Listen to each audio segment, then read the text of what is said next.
नमस्कार, मैं हूं मनोज वर्मा और आप देख रहे हैं अटेंशन। सूबे की सियासत में काफ़ी अरसे से मंत्रिमंडल में फेरबदल की चर्चाएं जोरों पर है। कयास लग रहे हैं कि जल्द ही शिवराज कैबिनेट से कुछ मंत्रियों की विदाई हो सकती है और कुछ नए चेहरों को शामिल किया जा सकता है। इस बात के संकेत सीएम शिवराज और संघ प्रमुख मोहन भागवत की मुलाकात के बाद मिल भी रहे हैं। संघ ने भी मंत्रिमंडल में फेरबदल को लेकर एक तरह से कह सकते हैं हरी झंडी दे दी है। आखिरकार सरकार को मंत्रिमंडल के विस्तार का आधार मिल गया है। मंत्रियों के रिपोर्ट कार्ड को देखते हुए संघ और सरकार चिंतित है। इसलिए सीएम शिवराज ने सभी मंत्रियों को 19 फरवरी को भोपाल में रहने के निर्देश दिए हैं। इसी दिन कैबिनेट की बैठक भी तय की गई है और माना जा रहा है कि बैठक के बाद आगे कई बड़े निर्णय लिए जा सकते हैं। लेकिन सवाल है कि सरकार को मंत्रिमंडल के विस्तार की जरूरत क्यों है और आखिर मंत्रिमंडल के विस्तार का आधार क्या है। क्या सरकार के लिए रिपोर्ट कार्ड बनेगा मुनाफे का गार्ड? आज इसी पर चर्चा करेंगे, लेकिन पहले देखिए रिपोर्ट।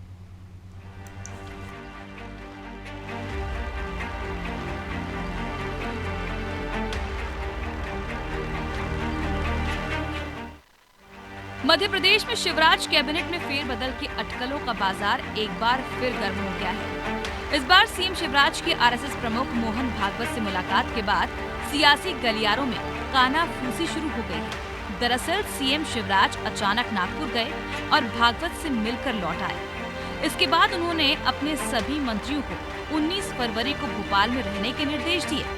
इसी दिन कैबिनेट की बैठक भी होगी। इसके बाद से माना जा रहा है कि कैबिनेट में फेरबदल हो सकता है। देखिए, बहुत स्वाभाविक सा एक प्रक्रिया है सरकार की और इस प्रकार से माननीय मुख्यमंत्री जी निरंतर जो मंत्रिमंडल है उनसे चर्चा करते हैं, विधायकों से चर्चा करते हैं। विकास यात्रा भी चल रही है और आने वाले समय में विधानसभा का सत्र भी है, तो अनेकों विषयों पर जो पूर्व के कार्य हैं उसकी समीक्षा, आने वाले कार्यों की रणनीति, इस प्रकार की बैठकें रूटीन बैठक है।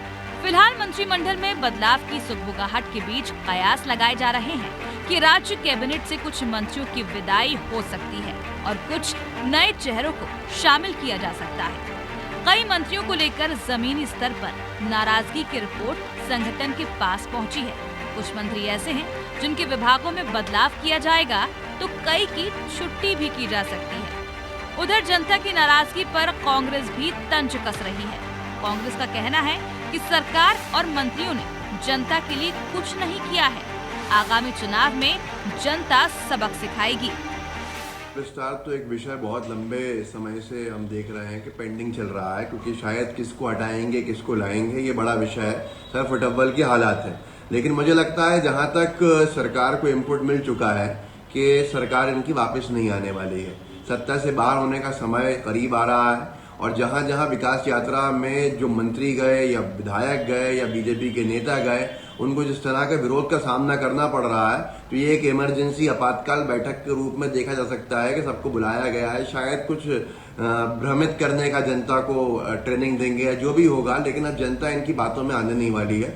जनता अपने मन बना चुकी है। ये मंत्रिमंडल विस्तार करें या ये कुछ और भ्रम फैलाने का एक अपना नया कुछ कारनामा करने का वो लाए सामने, लेकिन ये कुछ नहीं होने वाला है। जनता अब इनको बाहर भेजने के संकल्प को ले चुकी है और जनता इनको बाहर भेज के ही। कुल मिलाकर संघ, सरकार और संगठन मंत्री विधायकों की छवि से चिंतित है।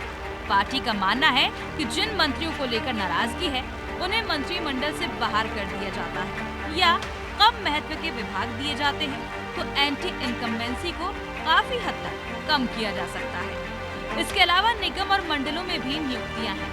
मंत्री पद के कुछ दावेदारों को वहां भी एडजस्ट किया जा सकता है। लेकिन अब देखना होगा कि बीजेपी कैसे सोशल इंजीनियरिंग के जरिए जातिगत और राजनीतिक समीकरण साधती है।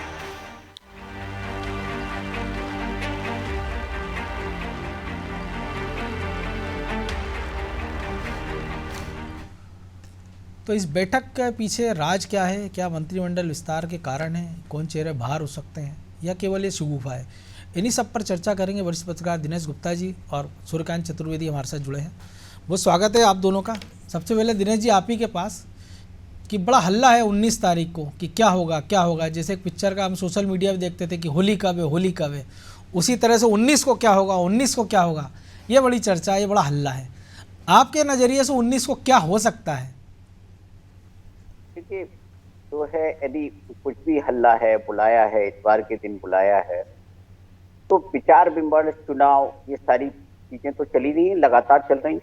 और मंत्रिमंडल के किसी भी विस्तार फेरबदल को लेकर तो ऐसे नहीं बुलाया जाता। बिल्कुल। कि करना होता है तो जो एक सामान्य सी प्रक्रिया है कि उसी दिन मुख्यमंत्री बैठते हैं और मंत्रियों को बुला के अपना कहते हैं कि इस्तीफा लिखना है या आपको जो भी करना है, हटाना है तो इस्तीफा लिखना है, और यदि आपको नहीं हटाना है तो कुछ नहीं करना, आपके खाली जगह को भरना है तो वो भर देते हैं। ये बहुत सारी चीजें बहुत दिनों से मनोज जी चल रही है। इसका तात्पर्य ये नहीं है, हर चीज हम देखते ना कि बीच में बहुत सारी अटकलें चली कि शिवराज सिंह चौहान को हटा रहे हैं, बदल रहे हैं, और कई नाम चले कि इनको ला रहे हैं, उनको ला रहे हैं, ये लगातार चल रहा है। लेकिन अब जैसे जैसे एक एक दिन हम चुनाव के बहुत नजदीक पहुंच रहे हैं और यदि मंत्रिमंडल का कोई भी फेरबदल विस्तार, सबसे महत्वपूर्ण चीज तो यह कि क्या 6 महीने के लिए, 4 महीने के लिए मंत्रिमंडल में कोई आना चाहेगा? बिल्कुल। यदि एंटी इनकम्पेंसी उसे अपनी बढ़ानी है 4 महीने में, यदि वो सामान्य है, बाहर रह के कम से कम वो ये तो कह ही सकता है ना लोगों से कि मुझे बनाया नहीं, अपनी नाराजगी तो प्रकट कर सकता है ना। बिल्कुल। लेकिन यदि वो मंत्री बन गया और 4 महीने में कुछ नहीं कर पाया अपने क्षेत्र के लिए, तो बैठे बिठाए उसको एक समस्या हो जाएगी। तो मुझे लगता है कितनी देर इसमें हो चुकी है, अब यदि उन्हीं को लोगों को शायद मंत्री बनाएंगे जिनको टिकट नहीं देना, जैसा हम देखते हैं ना शिवराज जी का ट्रेंड है कि वो एक आध दो लोगों को रख लेते हैं और उसके बाद चुनाव की तैयारी में लग जाते हैं। तो बहुत ज्यादा इसमें ऐसा लगता नहीं है कि पूरा इस्तीफे देके पूरा पुनर्गठन करेंगे, क्योंकि ये समय नहीं है। यदि इस समय में आपने कुछ भी डिस्टर्ब किया तो असंतोष थमने के बजाय बढ़ सकता है, और रिस्क कितना लेंगे ये बहुत महत्वपूर्ण है। क्योंकि पहले भी हमने देखा था कोलारस मुंगावली के उपचुनाव के पहले मंत्रिमंडल में विस्तार हुआ, 3-4 नए मंत्री शामिल किए गए, और जो आप कह रहे हैं उसके बाद उनमें से कुछ को टिकट भी नहीं मिला। ये होता है, ये जो है भारतीय जनता पार्टी और शिवराज जी के काम करने का तरीका है। शिवराज जी ने बुलाया है तो कई माल आपको लगेगा कि कुछ नहीं, उन्होंने कह दिया आ जाइए शिवरात्रि के बाद की पार्टी रखते हैं, अपने आ जाइए मुख्यमंत्री निवास पर खाना खाएंगे, हमने तो ऐसी बातचीत के लिए बुला लिया। तो ये जरूरी नहीं है कि संघ के कार्यालय से आए हैं तो वो मंत्रिमंडल फेरबदल के लाए हों। ये दिल्ली में कोई बैठक हुई होती, नड्डा जी के यहाँ कोई बैठक हुई होती है, उसके बाद यदि वो आते तो और शायद लगता है कि पार्टी संगठन ने कुछ कहा है, संघ प्रमुख से मिलके आए और मंत्रियों को हटाने, थोड़ा सा बात जस्ती नहीं है कि ये उस लाइन पर कुछ है। जी, तो सूर्यकांत जी निश्चित तौर पर बात हजम होने वाली नहीं है, और जो दिनेश जी ने भी कहा कि जितनी बार भी हमने विस्तार देखा है, जब भी देखा तो अचानक से खबर आती है कि ये मंत्रिमंडल विस्तार होना है, कल इनको शामिल किया जा रहा है, और चुनावी साल में बाहर करने का जोखिम लेने की स्थिति में है क्या अभी सरकार कुछ चेहरों को, अगर होता है मंत्रिमंडल विस्तार? देखिए, मैं इस मामले में आदरणीय दिनेश जी की बात से सहमत हूँ कि चुनावी साल में सरकार निश्चित रूप से इतना बड़ा कहना चाहिए कि निर्णय नहीं कर सकती है कि पुराने चेहरों को मंत्रिमंडल से हटा दे और नए चेहरों को शामिल करे। हाँ, यह बात जरूर है कि जो 4 पद खाली हैं उनमें क्षेत्रीय और जाति समीकरण साधने के हिसाब से जरूर नई नियुक्ति की जा सकती है। इसलिए ये तो मानकर चलिए आप कि यह तो असंभव है कि मंत्रिमंडल से किसी सदस्य को बाहर किया जाएगा। दूसरा, राजनीति में आपका भी अनुभव है और दिनेश जी का तो अनुभव है ही कि कभी भी इस तरह की जब मंत्रिमंडल विस्तार हो या कोई बड़ा फेरबदल किया जाता है तो बेहद गोपनीय रखा जाता है। अचानक पता लगता है कि मंत्रिमंडल का आज विस्तार है या शाम को शपथ होनी है या कल शपथ होने वाली है। तो इस पहले तो स्टेट गैरेज से पता लग जाता था कि कितनी गाड़ियां तैयार रखने को कहा, अब तो वो भी नहीं पता चलता है।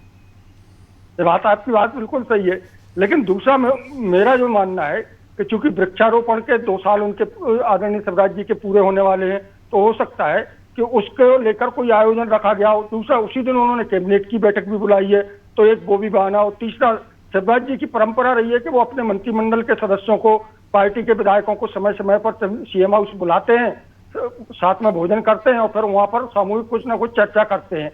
तो मुझे लगता है इन सारी चीजों को मिलाकर वो उस दिन बुलाया गया है। बस सबसे चौंकाने वाली बात यह है कि जिस समय विकास यात्रा चल रही है, ऐसे में एक अचानक बुलाया जाना ये जरूर लोगों को चौंकाता है। लेकिन अब चूंकि बजट सत्र भी आने वाला है तो उसको लेकर भी विचार विमर्श किया जा सकता है। तो इस तरह की तमाम चीजें हैं, विकास यात्रा से लेकर बजट सत्र तक चर्चा की जा सकती है। हो सकता है कोई पार्टी का अंदरूनी कोई संदेश हो वो दिया जाए, लेकिन यह तो तय है कि मंत्रिमंडल विस्तार को लेकर मुझे नहीं लगता कि कोई फैसला इस मामले को लेकर किया जाएगा, क्योंकि अचानक बुलाया है, सबको बुलाया है और 12 घंटे रहने के निर्देश दिए गए हैं। तो उसको लेकर एक कयासों का दौर चल रहा है और जब तक बैठक नहीं हो जाएगी इस तरह की कयासों का दौर चलता रहेगा। जी मनोज जी। धीरज जी, ऐसा भी तो हो सकता है कि कुछ ऐसा तैयारी हो, क्योंकि बजट सत्र आ रहा है, लाडली बहना स्कीम की बात हो रही है, क्योंकि फ्लैगशिप योजना हम देख रहे हैं कि लाडली लक्ष्मी, कन्यादान योजना, मुख्यमंत्री तीर्थ दर्शन, तो ऐसी किसी एक योजना पर चर्चा के लिए बुलाया गया कि एक सबकी सामूहिक राय ली जाए कि इसमें और क्या बदलाव हो सकते हैं, इसको कैसे बेहतर तरीके से लागू कर दिया जाए, क्योंकि 8 मार्च से कहा जा रहा है कि फार्म भराए जाएंगे, 2 महीने का वक्त लगेगा और चुनाव तक ज़्यादा समय रहेगा नहीं, तो उसके लिए फ़ंड की व्यवस्था करना, कैसे उसको अपने अपने क्षेत्रों में लागू कर दिया जाए ताकि उसका फ़ायदा ज़्यादा मिले, बनस्पत इसके कि पता लगा कि किसी ने फार्म भर दिया या फार्म नहीं भर पाया, जिसको भरा उसको भी लाभ नहीं मिल पा रहा और जिसने भर दिया उसको भी नहीं मिल पा रहा है। तो ये सारी चीज़ें और कुछ नई योजनाएं कि बजट में ऐसा कुछ क्या किया जा सकता है, क्योंकि हम देख रहे हैं आजकल भले प्रधानमंत्री कुछ भी कह रहे हो लेकिन फ्रीबीज पर बड़ा जोर रहेगा और कांग्रेस भी जिस प्रकार से घोषणाएं कर रही है, तो उसकी तोड़ निकालने के लिए भी बीजेपी कुछ हो सकता है, उसके लिए सारों को एक साथ बुला लिया गया हो, ये संडे का दिन है, गपशप करेंगे आराम से बैठ के और कुछ तार्किक निर्णय लिए जाएं। मनोज जी, राजनीति में तोड़ मरोड़ तो चलती रहती है, लगातार चलती रहती है, क्योंकि और इलेक्शन ईयर में ज्यादा चलती है। तो आप देखिए ना, विधानसभा का सत्र भी, बजट सत्र भी 27 तारीख से, बहुत सारी चीजें बजट को लेके भी फाइनल होनी है। फिर आपकी यदि योजना है तो योजना पर व्यापक चर्चा भी बहुत जरूरी होती है। जैसे अभी तक देखिए थी आपने 19 तारीख का कोई कार्यक्रम विस्तृत कोई ऐसा जारी नहीं, बिल्कुल, क्योंकि यदि आप कोई कार्यक्रम कुछ करना होता, कोई मंत्रालय से बाहर होता, मुख्यमंत्री निवास से बाहर होता, कोई ऐसा कार्यक्रम होता तो अभी तक उसकी तैयारी शुरू हो गई होती। ये तो इवेंट वाला पार्टी है ना, इवेंट वाली सरकार है जिसमें हर चीज को बहुत ही इवेंट के ढंग से करते हैं। तो ये जो मामला है ना, इसमें एक तो ये भी हो सकता है कि विकास यात्रा के दौरान हम देख रहे हैं कई तरह की चीजें आ रही। विकास यात्रा बहुत सकारात्मक स्वरूप में सामने है भारतीय जनता पार्टी की, ये नहीं, लोगों का गुस्सा दिख रहा है, बहुत सारी चीजें, क्योंकि अब लोग थोड़ा सा इस बार देख रहे हैं ना कि कांग्रेस या जो लोग हैं वो रिएक्ट करने लगे। उनको पता है कि हमको भारतीय जनता पार्टी का जो प्रचार तंत्र है भाई, या भारतीय जनता पार्टी की कार्यशैली है, उसका जवाब कैसे देना है। तो आपने देखा ना, जगह जगह से अलग अलग तस्वीरें आ रही हैं, कुछ जो है मंत्री कुछ भी बोल रहे हैं, विधायक तो अपना नए नए प्रयोग कर रहे हैं, तो बहुत सारी चीजें चल रही। ये बता रहा है कि एंटी इनकम्बेंसी हावी है। अब यदि आपको ये पता लग गया है कि ग्राउंड पर स्थिति क्या है, तो आपको अभी कुछ ना कुछ ऐसी स्ट्रेटजी बनाना पड़ेगी जिससे आने वाले जो दिन हैं वो भारतीय जनता पार्टी के लिए बहुत फेवरेबल हो, चाहे वो योजना के हिसाब से हो, चाहे आप कुछ भी करें, पॉलिटिकल आप कोई चेंज करें, संगठन में करें, सत्ता में करें, ग्राउंड पर आपकी यदि एडमिनिस्ट्रेशन की शिकायतें, बहुत सारे मुद्दे हैं जो इन विकास यात्राओं में सामने आए। मुझे लगता है इन पर चर्चा होगी और फिर इसके बाद जो आगे की रणनीति क्या होगी, यदि किसी को उनको जोड़ना है तो मुझे लगता है कि जो भी करना है इसी सप्ताह करना है, क्योंकि 27 तारीख से सत्र है। यदि मंत्रियों के विभाग बदलते हैं तो फिर फाइलों पर अप्रूवल वगैरह लगता है कि मंत्री जो है प्रश्नों के उत्तरों का जवाब देना है, प्रश्न उत्तर में जाना है, बहुत सारी प्रक्रिया है। तो 19 का तात्पर्य ये है कि जो होना है वो 20 तारीख को होना है, एक सप्ताह का टाइम विधानसभा सत्र के लिए। तो आप ये कह सकते हैं 19 ही नहीं 20 भी हो सकता है महत्वपूर्ण। बिल्कुल सूर्यकांत जी, एक और चीज़ है जो दिनेश जी ने कहा और हमने भी देखा सूर्यकांत जी कि लगातार जो विरोध हो रहा है जिस प्रकार से विकास यात्रा में, खासतौर से मंत्री निशाने पर है और जो भोपाल में बड़ी पीठ थपथपाते हैं कि हमने अपने क्षेत्र में विकास की गंगा बहा दी है, फलाना कर दिया। तो एक फीडबैक संगठन के पास भी आ रहा होगा, एक सरकार के पास भी। तो हमने देखा था पिछले दिनों मुख्यमंत्री ने अपने आवास पर संभाग वाइज विधायकों को बुला के उनको उनका रिपोर्ट कार्ड बताया था कि ज़मीन पर आप कहाँ खड़े हो। तो शायद इस बार हो सकता है कि मुख्यमंत्री मंत्रियों को भी बताएं कि आप ज़मीन पर कहाँ खड़े हो। संघ की तरफ से कुछ फीडबैक आया होगा, क्योंकि संभागीय संगठन मंत्री तो अब रहे नहीं, तो हो सकता जो बाकी के जो लोग जामवाल से लेके तमाम सारे लोग यहाँ घूम रहे हैं, शिव कुमार, उन्होंने कोई अपनी एक रिपोर्ट बनाई हो जिस पर मंथन हुआ और जिसके बाद मंत्रियों को बताया जाए कि भाई कहाँ गड़बड़ है। कई सारे मंत्रियों के खिलाफ आरोप आ रहे हैं, कुछ पर ज़मीनों को लेकर आरोप आ रहे हैं, किसी पे दूसरे तरह के आरोप हैं। तो शायद इस पर भी विस्तार से चर्चा हो ताकि 2023 के चुनाव के जाने से पहले सारी विवादास्पद स्थितियों से निपट कर जाया जाए।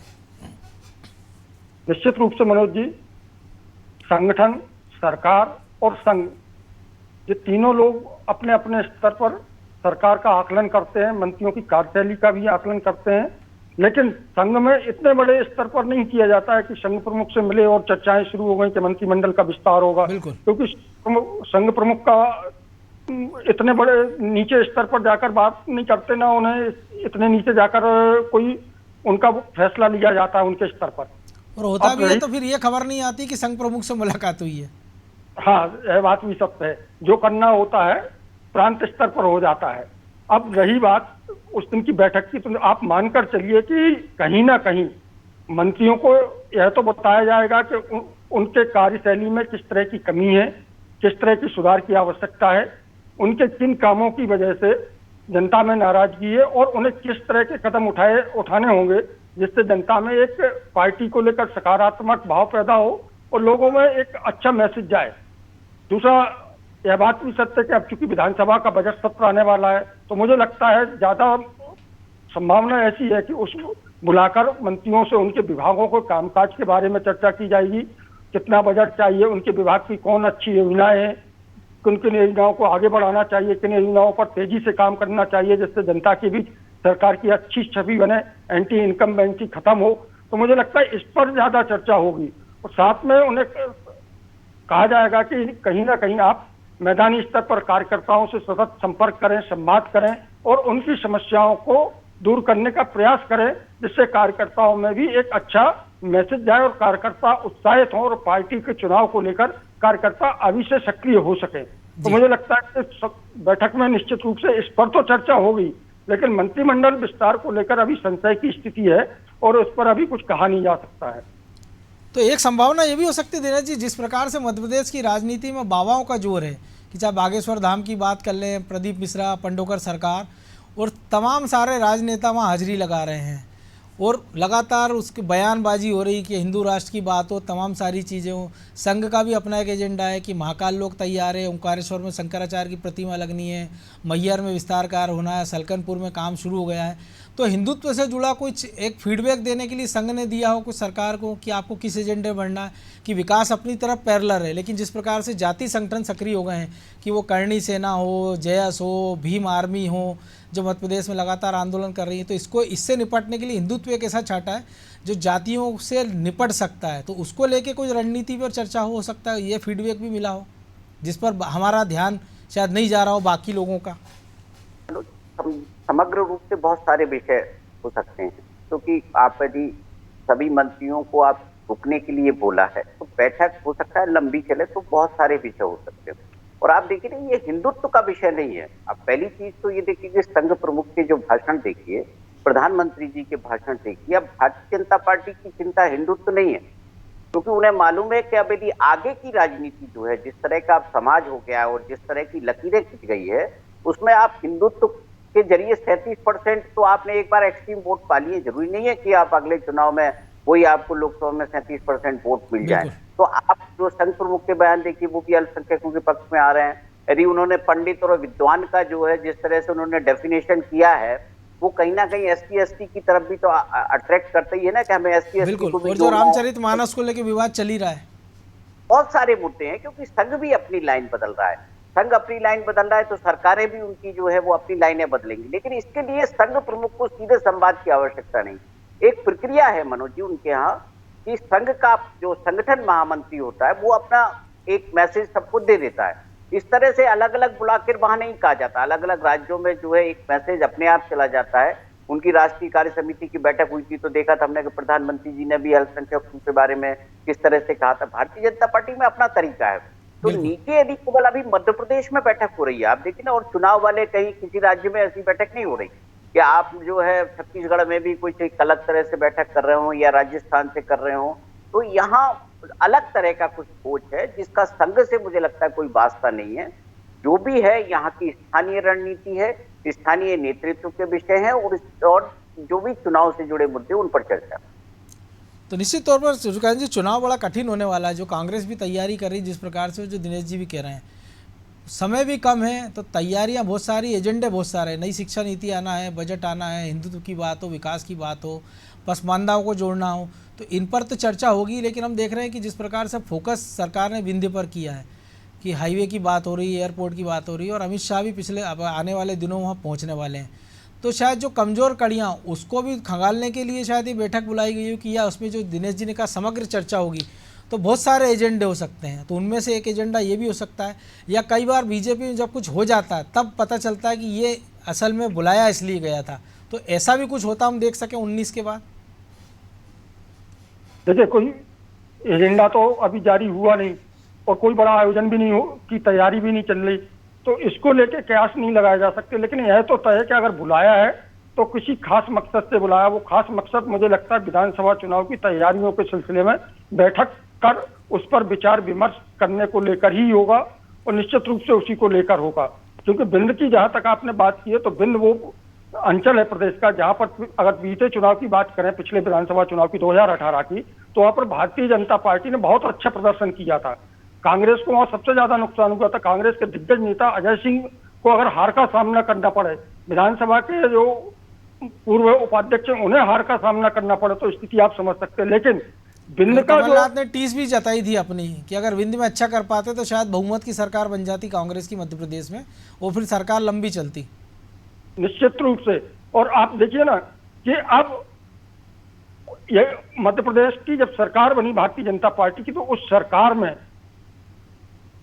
चाहे मंत्रिमंडल को लेकर हो या सत्ता में भागीदारी को लेकर हो, बिंद अंचल की उतनी सहभागिता नहीं हो पाई है। और उस सहभागिता की वजह से बिंद अंचल में कहीं ना कहीं सरकार को लेकर एक मन में टीस बनी हुई कि उनके क्षेत्र के प्रतिनिधियों को उतना मौका नहीं मिला जितना उन्होंने भारतीय जनता पार्टी के प्रत्याशी को जिताकर दिया है। तो कहीं ना कहीं उस घाटे की पूर्ति करने के लिए या लोगों को मन में जो वो उसको लेकर टीस है, उस टीस को हटाने के लिए लगातार अब भारतीय जनता पार्टी का फोकस बिंद पर है। और यही वजह है कि आपने देखा होगा कि अगर बिंद में अभी कल ही एक हवाई अड्डे का भूमि पूजन हुआ है, तो उसी समय एक कॉरिडोर के निर्माण की घोषणा भी की गई है। तो मुझे लगता है कि बिंद पर एक राजनीतिक दल होने के नाते भोपाल से कटनी सिंगरौली होकर निश्चित रूप से तो उसकी भी कल घोषणा की गई है, जिससे एक अच्छा मैसेज जाए और जनता के मन में जो टीस है मंत्रिमंडल में ज्यादा उनके अंचल को प्रतिनिधित्व न मिलने का, उस टीस को कहीं ना कहीं दूर किया जा सके। लेकिन केवल क्या इतने भर से सब हो जाएगा? नहीं, इतने से तो नहीं होगा और सरकार को कदम उठाने होंगे। और कहीं ना कहीं इस मामले को लेकर, क्योंकि भारतीय जनता पार्टी एक ऐसा संगठन है वो लगातार उसके अंदर विचार विमर्श चलता रहता है और खाली एक स्तर पर नहीं चलता, उसमें संगठन के स्तर पर, क्योंकि संघ भी उन्हें फीडबैक देता है। संघ के अलावा उनकी और भी तरह के जो सहयोगी संगठन है उनसे भी वो फीडबैक लेते रहते हैं। सरकार भी अपने स्तर पर प्रयास करती है और लगातार खबरें आ रही हैं कि सर्वे कराए जा रहे हैं, सर्वे में कहाँ क्या कमी है, कहाँ क्या किसकी स्थिति है, उस सबको लेकर विचार विमर्श किया जा रहा है। तो मुझे लगता है इन सारी चीजों को का समावेश करने के बाद निश्चित वो एक निष्कर्ष पर पहुंचकर उसके लिए कहीं ना कोई बड़ा कदम उठाएंगे जरूर। तो दिनेश जी, एक ये भी हो सकता है कि जो कांग्रेस की तैयारी हो उस पर भी चर्चा, क्योंकि समग्र मुद्दे पर होना है, तो हो सकता है किसी इसी पर चर्चा के लिए बुला लिया हो।